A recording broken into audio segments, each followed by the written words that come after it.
Good morning everyone. आज का हमारा टॉपिक रहेगा इलेक्ट्रॉनिक कॉन्फ़िगरेशन और इसके रिलेटेड टॉपिक।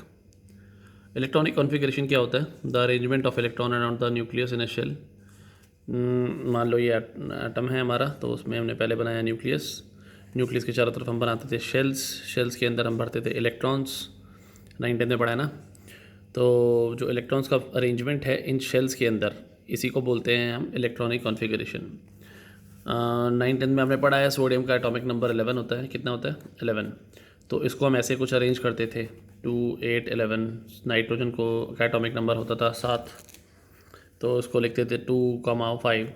इन सब का एक दूसरा वर्जन इस बार हम पढ़ने वाले हैं जो 11th क्लास में स्टार्ट होता है। ठीक है।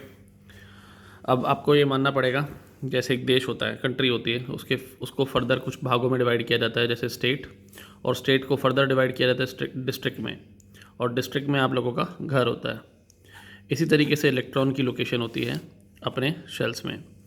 एक कंट्री को मान लो पूरा शेल जो होता है वो फर्दर डिवाइडेड होता है सब शेल में। सब शेल फर्दर डिवाइडेड होते हैं ऑर्बिटल में, और उस ऑर्बिटल के अंदर पाया जाता है इलेक्ट्रॉन। क्लियर? समझने की कोशिश करते हैं। ये है न्यूक्लियस। न्यूक्लियस के चारों तरफ बहुत सारे शेल्स होते हैं। अब शेल्स हम इस लाइंस को नहीं बोलते, इस गैप को बोलते हैं शेल। ये जो गैप होता है इसको शेल बोलते हैं।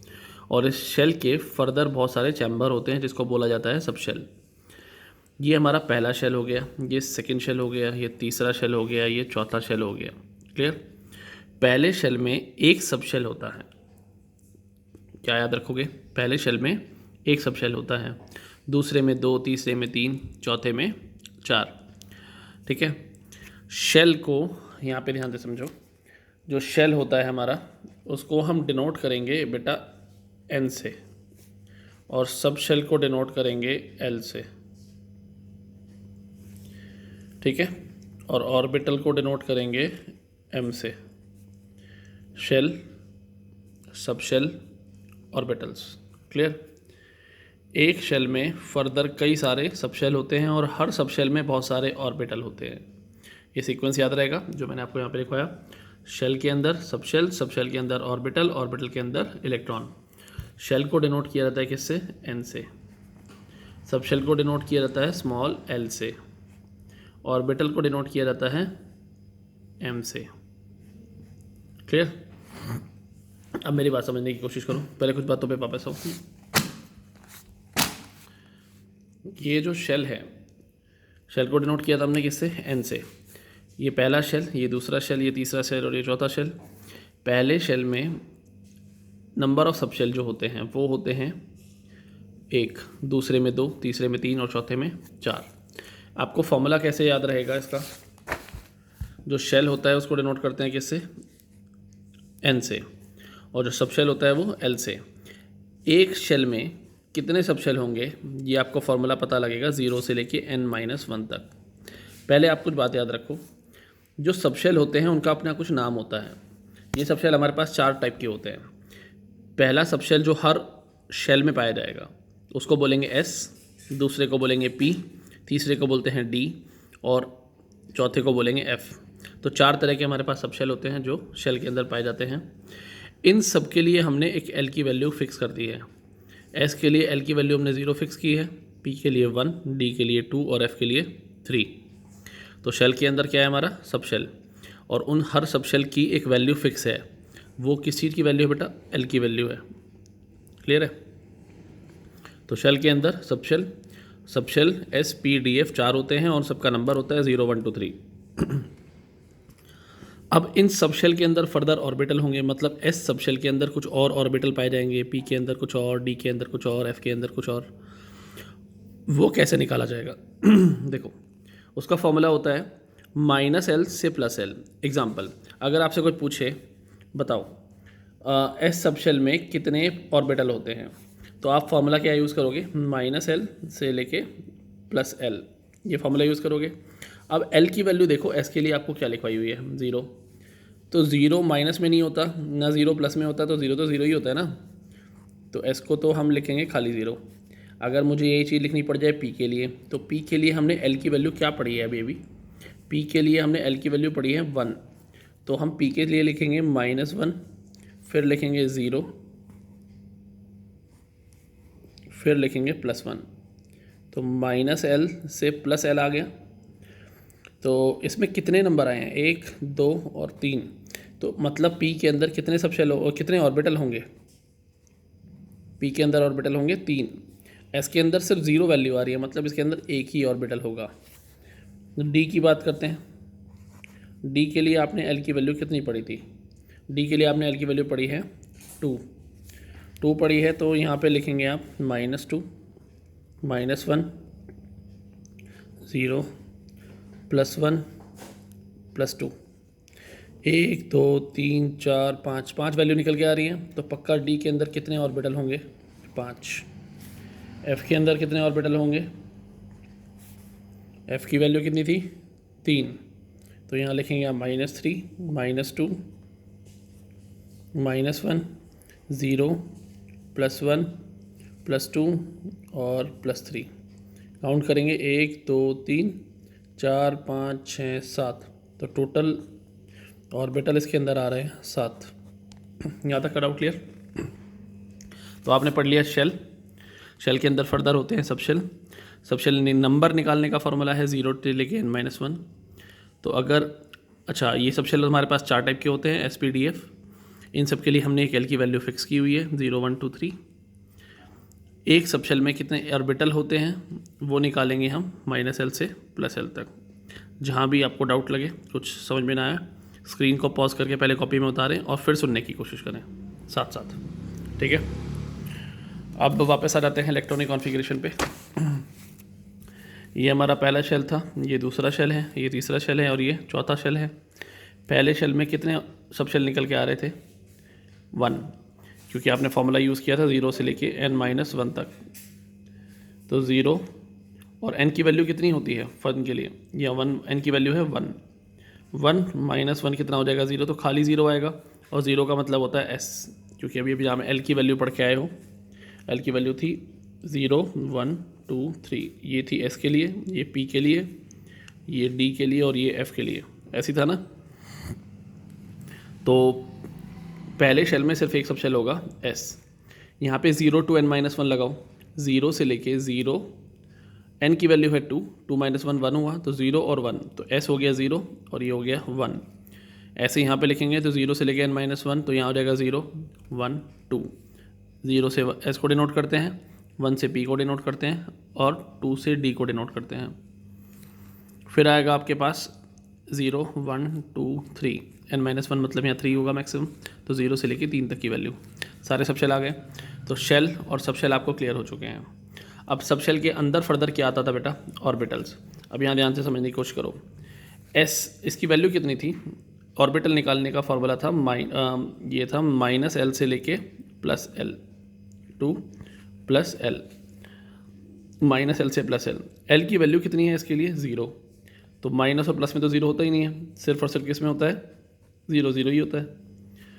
यहाँ पे मुझे बताओ, इस S के अंदर अभी अभी हमने देखा सिर्फ एक सब शेल होता है, एक ऑर्बिटल होता है, जिसको हम 0 से डिनोट करते हैं। किससे डिनोट करते हैं? 0 से। और P के अंदर कितना सब शेल होता है? P के लिए L की वैल्यू कितनी है?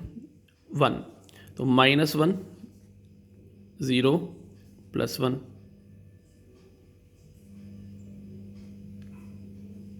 तो यहाँ 3 ऑर्बिटल हो गए। तो P के अंदर हमेशा 3 होते हैं, ऐसे D के अंदर हमेशा 5 होते हैं और F के अंदर हमेशा 7 होते हैं। तो आप SPDF के अंदर कितने ऑर्बिटल होते हैं? ऑड नंबर से याद रखो, 1, 3, 5, 7। तो S के अंदर ऑर्बिटल हैं कितने? 1, इसमें हैं 3, इसके अंदर हैं 5, फिर इसके अंदर फर्दर 1, 3, 5, 7। क्लियर है? तो इसके अंदर हुआ सिर्फ एक ऑर्बिटल, जिसको हम 0 से डिनोट करते हैं। डिनोट 0 से करते हैं, आप चाहो तो ऐसे लिख लो कि एक ऑर्बिटल है, लेकिन डिनोट किससे करेंगे? 0 से। इसके अंदर, इसके अंदर एक ही ऑर्बिटल होता है हमेशा। P के अंदर हमेशा 3 होते हैं, फिर S के अंदर 1, P के अंदर 3, D के अंदर 5 एंड फर्दर। तो आपका shell, sub shell, orbital clear हो गया। आपको फाइनली एक बात याद रखनी है, हर एक ऑर्बिटल के अंदर 2 इलेक्ट्रॉन होते हैं। क्या होते हैं? 2 इलेक्ट्रॉन, जिनकी स्पिन अपोजिट होती है। अपोजिट स्पिन का मतलब, अगर एक इलेक्ट्रॉन क्लॉकवाइज घूम रहा होगा क्लॉकवाइज, तो दूसरा इलेक्ट्रॉन एंटी क्लॉकवाइज घूम रहा होगा। तो ये वाली स्पिन अगर क्लॉकवाइज है तो ये वाली स्पिन एंटी क्लॉकवाइज होगी। स्पिन मतलब चक्कर काटना। अगर एक ऑर्बिटल के अंदर इलेक्ट्रॉन क्लॉकवाइज घूम रहा है तो दूसरा एंटी क्लॉकवाइज घूमेगा। इसका एक रीज़न होता है, ये मैग्नेटिक स्टेबिलिटी के लिए इनको अपोजिट घूमना होता है। ठीक है। अब ध्यान से समझो, अगर आपसे कोई पूछ ले कि फर्स्ट शेल में बताओ टोटल इलेक्ट्रॉन कितने, तो पहले शेल में सब शेल कितने, एक सब शेल में ऑर्बिटल कितना निकल के आया, टोटल 1।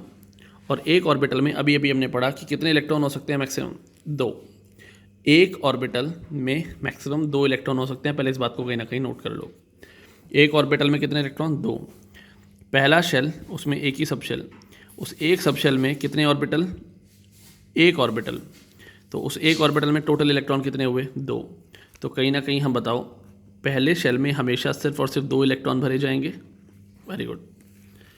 फिर आ जाओ, एस के अंदर एक सब शेल होता है, सेकेंड शेल में 2 सब शेल एस और पी।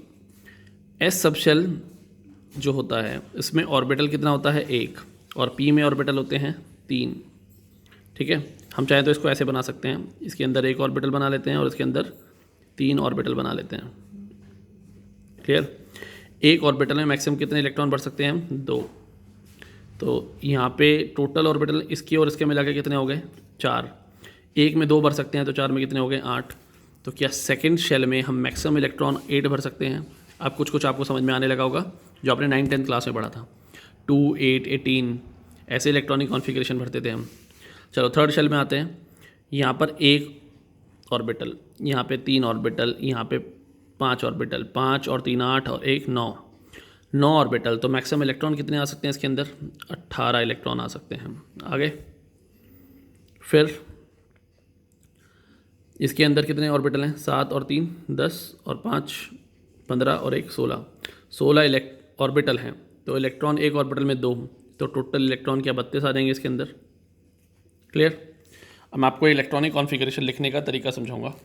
इलेक्ट्रॉनिक कॉन्फ़िगरेशन कैसे लिखेंगे, देखो एक सीक्वेंस आपको याद रखना है, जो बताना जा रहा हूँ आपको इसी के अंदर समझा देता हूँ पहले, फिर बाद में रूल बताऊँगा। सबसे पहले आप ये लिखोगे 1s। 1 में सबसे आगे क्या आता है बेटा, 1, और उसके बाद सबसे लिख दोगे यहाँ पे s।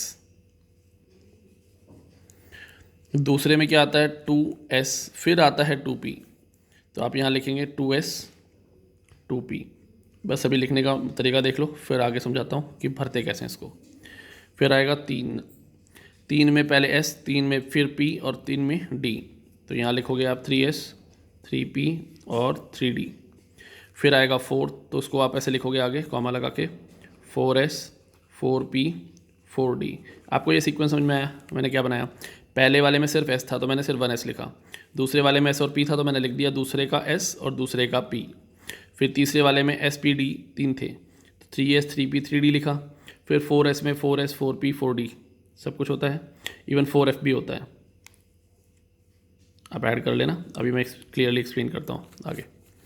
ठीक है। तो इस टेबल को हम आगे फर्दर बनाते हैं। यहाँ पे क्या कुछ ऐसा बना, सबसे पहले हमने लिखा 1s, फिर लिखा हमने 2s, यहाँ लिखा 3s, नहीं 2s के बाद लिखा हमने 2p, फिर लिखा हमने 3s, फिर लिखा 3p, फिर 3d, फिर लिखा 4s, फिर 4p एंड सो ऑन, ऐसे चलता रहेगा।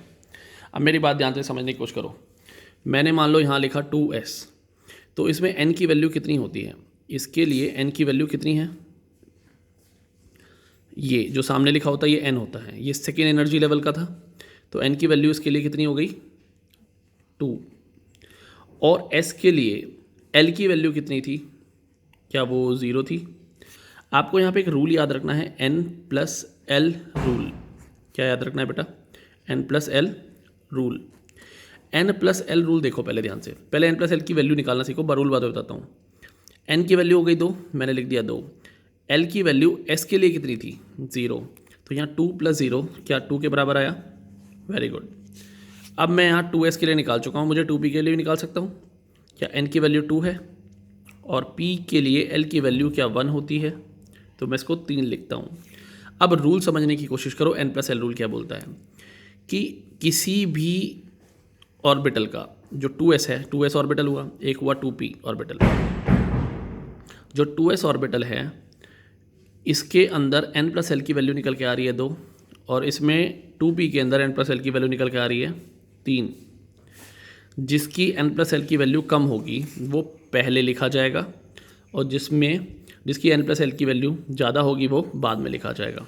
अब हम सबकी वैल्यू निकाल लेते हैं एक बार करके। यहाँ पे 1s के अंदर n की वैल्यू आ रही है 1, और l की वैल्यू s के लिए होती है 0। कितनी होती है? 0।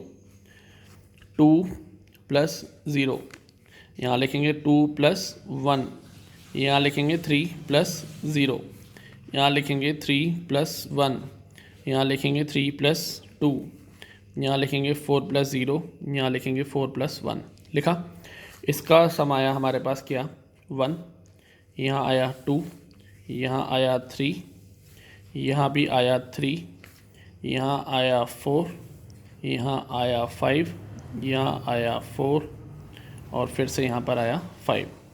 अब ध्यान से देखो, मैंने क्या बताया आपको, ये जो वैल्यू निकल के आई है हमारे पास वो है n प्लस एल की वैल्यू, और n प्लस एल की वैल्यू जिसकी कम होगी पहले वो भरा जाएगा, बाद में कोई और। तो n प्लस एल की वैल्यू इसके लिए कम थी, इसके लिए कम थी, तो पहले हम सबसे पहले हम इसी को भरेंगे। किसको भरेंगे? 1s को। तो सबसे आगे हमने लिख दिया 1s, कॉमा लगाएंगे। फिर n प्लस की वैल्यू एल की वैल्यू आ रही है 2, तो यहाँ लिखेंगे 2s। फिर n प्लस एल की वैल्यू में क्लैश हो रहा है, ये भी 3 है और ये भी 3 है, तो इन दोनों में से पहले किसको भरेंगे? जब n प्लस एल की वैल्यू किसी दो ऑर्बिटल के लिए सेम आ जाए निकल के, तो जिसका n कम होता है, छोटा होता है, पहले वो भरा जाता है। इसमें n की वैल्यू 3 है और इसके n की वैल्यू 2 है, तो पहले ये भरा जाएगा। तो यहाँ लिखेंगे हम 2p, फिर लिखेंगे 3s।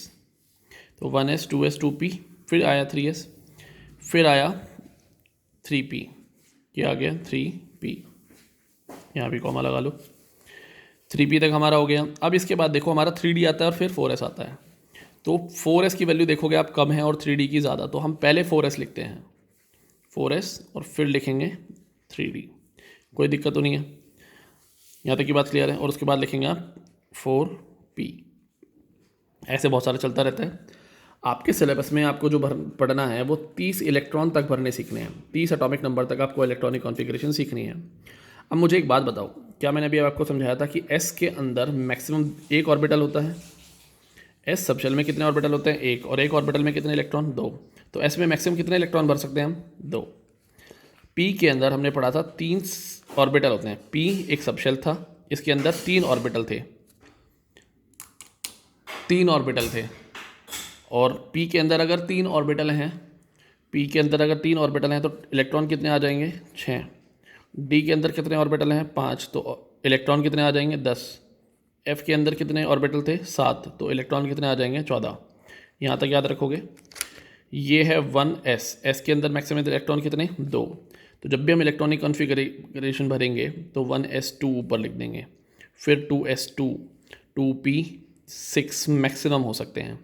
अब एक कुछ एग्जांपल देख लेते हैं कहीं समझने के लिए कि इलेक्ट्रॉनिक कॉन्फ़िगरेशन लिखते कैसे हैं। नाइट्रोजन का एटॉमिक नंबर हमको मालूम है कितना होता है? 7। कितना होता है? 7। अब हमें 7 इलेक्ट्रॉन भरने हैं। 7 इलेक्ट्रॉन भरने हैं तो 2 तो हमने पहले वाले में भरेंगे, फिर 2 यहाँ भरे, टोटल कितने हो गए? 4। बचे कितने? 3 इलेक्ट्रॉन, तो उसको अगले वाले में भरेंगे। अगले वाले में हम मैक्सिमम कितने भर सकते थे? 6, लेकिन हमारे पास बचे कितने हैं अभी? 3, तो हम यहाँ लिखेंगे 2p3। तो यहाँ लिखेंगे 1s2, 2s2, 2p3। क्लियर? तो नाइट्रोजन की इलेक्ट्रॉनिक कॉन्फ़िगरेशन हो गई कुछ ऐसी। आपने बचपन में क्या पढ़ा था? 2,5। देखो पहले शेल में अभी भी कितने इलेक्ट्रॉन हैं? 2, और सेकंड शेल में ये भी सेकंड है और ये भी सेकंड के अंदर आता है, तो इसके अंदर टोटल इलेक्ट्रॉन अभी भी देखो कितने हो गए? 5। क्लियर है यहाँ तक? अगर मुझे भरना पड़े सोडियम के अंदर इलेक्ट्रॉनिक कॉन्फ़िगरेशन, तो मैं कैसे भरूँगा? पहले लिखूँगा 1s2, फिर लिखूँगा 2s2, फिर लिखूँगा 2p6। कितने हो गए टोटल? 10 इलेक्ट्रॉन। फिर लिखेंगे हम 3s1। पहले में अभी भी 2 इलेक्ट्रॉन, दूसरे में अभी 8 इलेक्ट्रॉन, और तीसरे में अभी भी 1 इलेक्ट्रॉन। तो हम इसको बचपन में जो पढ़ते थे वो 281 पढ़ते हैं ना। तो सोडियम के अंदर टोटल इलेक्ट्रॉन हो गए 281। मेरे ख्याल से आपको बेसिक सारी इलेक्ट्रॉनिक कॉन्फ़िगरेशन आ गई। अब अपना एक होमवर्क नोट करो इसी के अंदर। आपको 1 से लेके 30 तक की इलेक्ट्रॉनिक कॉन्फ़िगरेशन यहाँ पर पढ़नी है, जिसमें 2 एक्सेप्शन निकल के आएंगे आपके पास। एक आएगा कॉपर का, एक आएगा क्रोमियम का। इसका एटॉमिक नंबर होगा 24, इसका होगा 29। ये दोनों आपको मैं अभी पढ़ा देता हूँ ताकि आपको कन्फ्यूज़न ना रहे। तो आपको सारी इलेक्ट्रॉनिक कॉन्फ़िगरेशन अभी क्लियर हो जाएगी। कुछ बेसिक रूल और पढ़ लेना इन इलेक्ट्रॉन्स को भरने के लिए। एक रूल था पॉली एक्सक्लूजन प्रिंसिपल। मैं तो कहता हूँ जब यहाँ पर आओ तो स्क्रीन को पॉज करके पहले इसको लिखना, फिर समझने की कोशिश करना। इसका पहला स्टेटमेंट देखो यहाँ पे क्या बोलता है। इसका स्टेटमेंट बोलता है कि एक एटम या मॉलिक्यूल के अंदर no two electron can have the same set of four quantum number. इसका मतलब समझने की कोशिश करें। क्वांटम नंबर मैंने आपको पढ़ाया नहीं है, लेकिन अभी समझने की कोशिश करें कुछ बातों को। क्वांटम नंबर क्या होते हैं? ये है क्वांटम नंबर। अभी अभी आपने पढ़ा, ये शेल था, इसको सब शेल बोलते थे और इसको हम ऑर्बिटल बोलते थे। ऐसे ही होता है। ये जो शेल होता है इसी को बोलते हैं हम प्रिंसिपल क्वांटम नंबर। क्या बोलते हैं? Principal quantum number. आगे स्पेलिंग यहाँ से कॉपी कर लेना। और ये होता है सब शेल। सब शेल तो इसी को बोलते हैं हम एजीमुथल क्वांटम नंबर।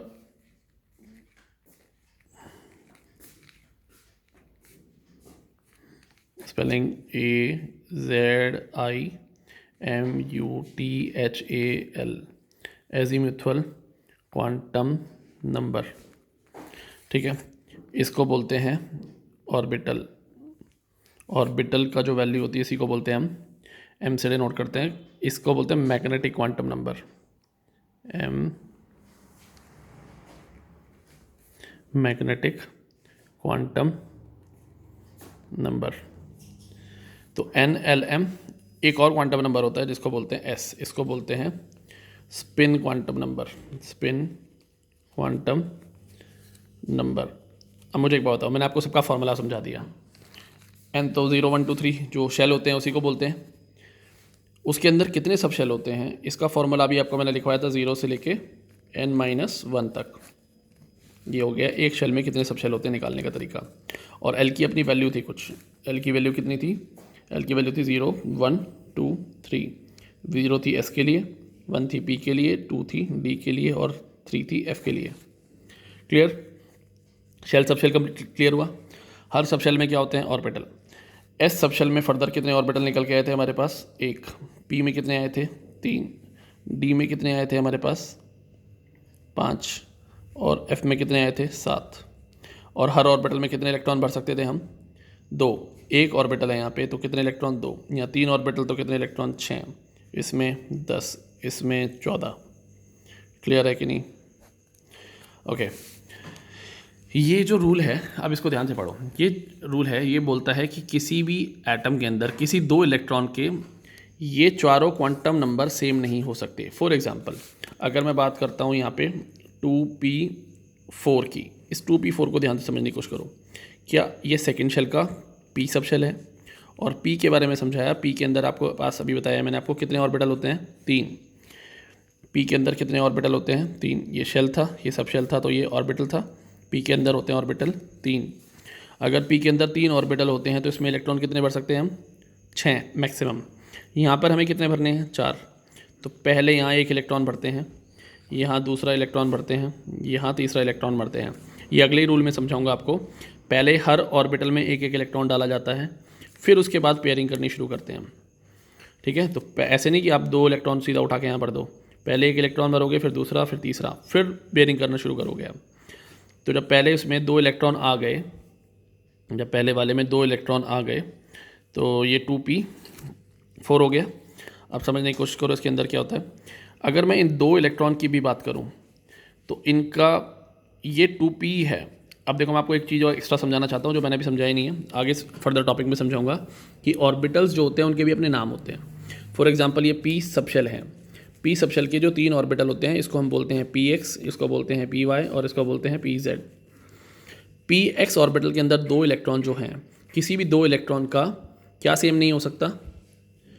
चारों क्वांटम नंबर सेम नहीं हो सकते। देखो इन सारे इलेक्ट्रॉन्स के अंदर n की वैल्यू सेम है 2, p की वैल्यू क्या होती है, l की वैल्यू p के लिए कितनी होती है 1, कितनी होती है 1। तो सारे इलेक्ट्रॉन के लिए n की वैल्यू सेम है, l की वैल्यू सेम है, लेकिन m की वैल्यू सेम नहीं है। m क्या था, m था -l से लेके +l। अब मुझे एक बात बताओ, यहाँ पे l की वैल्यू कितनी है 1, तो कहीं ना कहीं ये -1 वाला ऑर्बिटल हुआ, ये 0 हुआ और ये +1 वाला हुआ। तो ये -1, ये 0 और ये +1। तो इन सब के लिए l इसकी m की वैल्यू अलग अलग आ गई, भले ही n की वैल्यू और l की वैल्यू सेम थी, लेकिन क्या m की वैल्यू सबके लिए अलग अलग आ गई। अब इन दोनों की बात करते हैं। इन दोनों के लिए तो n की वैल्यू, l की वैल्यू और m की वैल्यू सेम है, तो क्या दोनों के स्पिन अलग अलग हैं। ये क्लॉकवाइज घूम रहा है तो ये वाला एंटी क्लॉकवाइज घूम रहा है। स्पिन की जो वैल्यू होती है, ऐसे लिख देते हैं स्पिन। स्पिन दो वैल्यू शो करता है, +½ और -½ ये क्लॉकवाइज को बताता है, ये होता है क्लॉकवाइज और ये होता है anti clockwise, anti clockwise. Clear. तो क्लॉकवाइज को हम +½ से डिनोट करेंगे और एंटी क्लॉकवाइज को हम -½ से डिनोट करेंगे। दोनों बातें क्लियर होगी। तो इनके अगर 3 क्वांटम नंबर भी मिल रहे थे तो चौथा क्वांटम नंबर जो स्पिन क्वांटम नंबर था वो मिला ही नहीं। स्पिन क्वांटम नंबर को हम डिनोट करते हैं बेटा S से। क्या इसके लिए +½ हुआ तो इसके लिए -½ हुआ। मतलब कहने का मतलब इस रूल का ये था कि चारों क्वांटम नंबर कभी सेम नहीं हो सकते 2 इलेक्ट्रॉन्स के लिए एक एटम के अंदर। क्लियर। फिर इस दूसरे पॉइंट की बात करते हैं। As an orbital contain 2 electron the electron must have opposite spin. आपको समझ में आ गया होगा, एक ऑर्बिटल के अंदर जो 2 इलेक्ट्रॉन होते हैं उनकी स्पिन हमेशा अपोजिट होती है, एक क्लॉकवाइज है तो दूसरी एंटी क्लॉकवाइज होगी। ये वाला पढ़ते हैं, hertz rules of maximum multiplicity. पढ़ लो, समझाता हूँ बाद में हूँ। Every orbital in a sub shell is singly occupied with 1 electron before any 1 orbital is doubly occupied. अभी आपको समझाया था कि जब भी आप पेयरिंग करेंगे तो उससे पहले सारे ऑर्बिटल्स को एक एक सिंगली ऑक्यूपाई कराएंगे, मतलब एक एक इलेक्ट्रॉन पहले सब में डालेंगे फिर आप पेयरिंग करेंगे।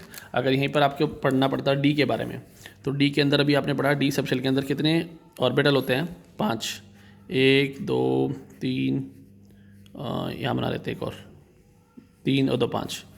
असल में इनके भी नाम होते हैं। इस पहले वाले को बोलते हैं DXY, दूसरे वाले को बोलते हैं DYZ, फिर बोलते हैं DZX, इसको बोलते हैं DX²Y² और इस वाले को बोलते हैं DZ²।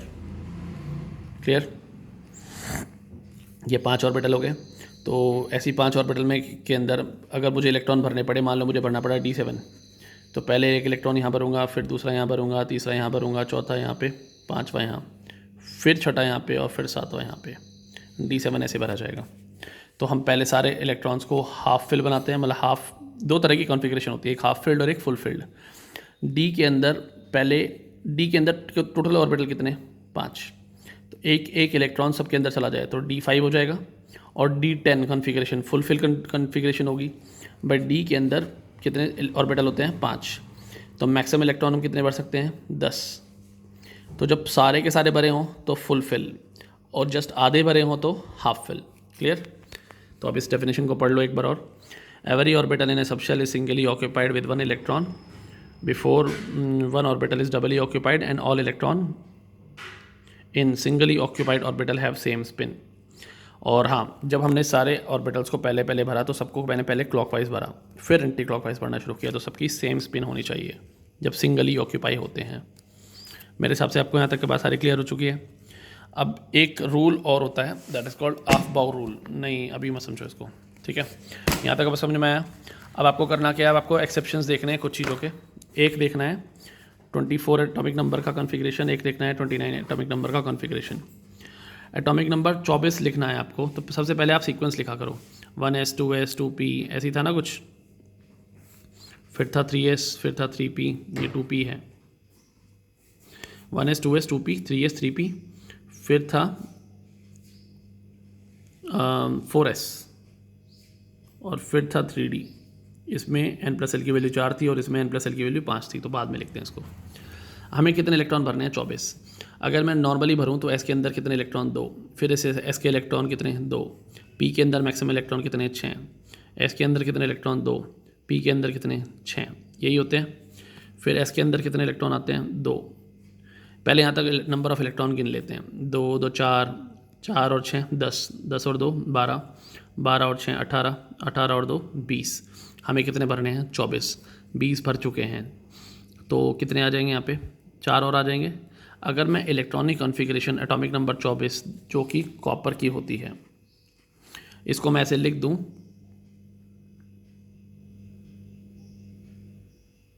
मैंने गलत लिख दिया, ये क्रोमियम की होती है, सॉरी, क्योंकि कॉपर की होती है 29। ठीक है, तो अगर मुझे ये क्रोमियम की भरनी पड़े इलेक्ट्रॉनिक कॉन्फ़िगरेशन, CR से डिनोट करते हैं इसको, तो 24 को मैं अगर ऐसे भर देता हूँ तो ये हमारी गलत कॉन्फ़िगरेशन हो जाती है। इसमें हमें एक चेंज करना पड़ता है। ये ठीक है, ये ठीक है, ये ठीक है, यहाँ तक सब कुछ ठीक है। आखिरी में देखो उठा के 4s और 3d को ध्यान से, 4s को आप ऐसे बना लो और 3d को ऐसे बना लो। d में कितने ऑर्बिटल होते हैं 5, 3 और 2 5 होते हैं। ये 3d 4 है और अपने 4s 2 बनाया, तो एक इलेक्ट्रॉन यहाँ पे, दूसरा इलेक्ट्रॉन यहाँ पे, क्योंकि जब 2 इलेक्ट्रॉन लिखे हैं तो दोनों भरने पड़ेंगे। 4 आपको भरने पड़े तो आप 4 कैसे भरोगे, 1 2 3 4। ये जो कि गलत बनाया मैंने भी, क्योंकि ये इलेक्ट्रॉनिक कॉन्फ़िगरेशन क्या है गलत। इसमें गलत क्या है और सही क्या होना है। अगर मैं इस एक इलेक्ट्रॉन को उठा के यहाँ डाल दूँ तो क्या ये हो जाएगा 4s1, और ये इलेक्ट्रॉन अगर यहाँ पहुँच गया तो ये 3d 5 हो जाएगा कि नहीं हो जाएगा।